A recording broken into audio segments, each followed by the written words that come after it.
Okay, so this is the final player. He is called the Swarm player. Now, in normal games of Skyrim, you're going to take on the world on your own. You might have maybe one or two assistants here and there. You might use your Lydia, people like that. But really, you're going to be taking on people as a single player. With a Swarm player, you take on everyone as a group. So instead of you being an individual, you become a more sort of Dungeon Siege type part of a group. And by the way, if you haven't played Dungeon Siege, I would play it, because it is bitching. And really your big advantage with this type of group is that you have versatility and you have numbers. So really, when you're taking on big bosses, you can actually spread out a lot more and make it so that he can only attack maybe one of you at a time while the rest of you do damage to him. Okay, so some key skills you're going to want to take for your Storm player. There's only one skill you need to take, and that is obviously conjuration. It's going to allow you to take 3 people initially, as long as you have a follower, and further on, it's going to allow you to take 4 people, because you're going to be able to conjure 2 Atronachs, or you're going to be able to raise up to 2 undead at the same time. In terms of what other stuff you want to invest in, I would say go between combat or magic. Go for one or other. Don't go for stealth, because the thing is, Atronachs will make that hard. They'll make it very micromanagement heavy.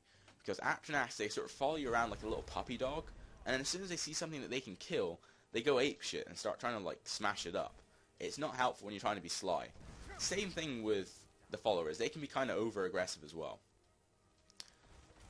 In terms of attributes, I would say go for either health or magicka. Again, you can invest a little in stamina, but don't try and spread yourself too thin. Okay, so in terms of what races you want to choose, I would say you have pretty much free will on this character. You can choose anything you want. I would say, however, probably stay away from the Argonian and the Khajiit, because they're pure stealth and they don't have really any combat aptitude at all. In terms of other races, I would say pretty much anything. However, a little conjuration aptitude, isn't a bad thing. So maybe the Breton would probably be the easiest. But again, it's up to you. It depends what you want to take. Okay, so some possible weaknesses you might find with the Swarm player. Don't think just because you have tons of guys, it's going to be really easy. It won't. For instance, the thing is, conjuration is going to take a while to level up unless you actually spend money on it or find books. So, if your level's about 20 or so, your conjuration skill may only be about level 50. The only reason this guy is so high at conjuration is because I spend every single bit of money I have on conjuration. I invest in training to an absolutely obscene extent, and that will help me level up a lot quicker. Also, be aware that basically when you put all these points into conjuration in terms of skill and perks, those are things you could have invested in other sort of skills that would have actually made your character better, as opposed to your character being able to sort of multiply. Also, the fact is you're investing in magicka that you may not want. For instance, if you're going for more combat, your magicka is going to take away from the health that you can use, and even if you're a mage, although you have more magicka and that's good, you're going to actually use lots of that magicka in combat to conjure up all the Atronachs and undead that you want.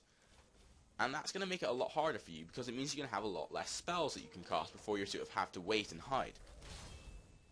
Also, in terms of combat weaknesses that you might find, you're going to be taking on quests at a lower level, because Atronachs only transfer about 50% of their damage taken and done back to you, and also followers don't actually give you any levels up. So any damage that your follower does is effectively lost to the follower. It's not going to help you in any way. Okay, so some combat problems that you might find with the Swarm player. It depends on what you choose. If you have gone for a more magicka orientated group, you're going to hate small corners. You're going to hate being stuck, surrounded by tons of nasties. Reason for that, obviously, it's the same with the normal magicka player. You're going to have less things to fire at, you're going to have less time to react, and you're going to get cut down if they get into close combat with you. If, however, you've gone for a more close combat orientated group, you're going to like those sorts of situations, because the thing is, because of your numbers, and because, all these sort of frost Atronachs can shudder things, and, you're doing tons of damage just because there's so many of you, you're going to be able to punch your way out. However, you do have your own weakness in terms of when you're in a big room or in a big long chamber and someone's firing spells at you, you know, some of you might get cut down before you even get into combat, and that's going to counteract your whole swarm mentality, and that will make it hard for you. My advice is just use your own intellect. If you know that you've gone for more range stuff, or like magicka stuff, just make sure you don't get surrounded. If you've gone for more combat, make sure you actually try and get close to your opponents before you reveal yourself. And I don't mean investing in sneak, I mean just sort of staying in relatively dark areas and then running towards them. Okay, well this concludes the FFGamers guide to the ultimate characters. I hope you comment, I hope you rate, and I hope you subscribe. And from me, Scholar Sengoku Jedi, it is goodbye from the rest of the FFGamers group. It is goodbye. So, goodbye.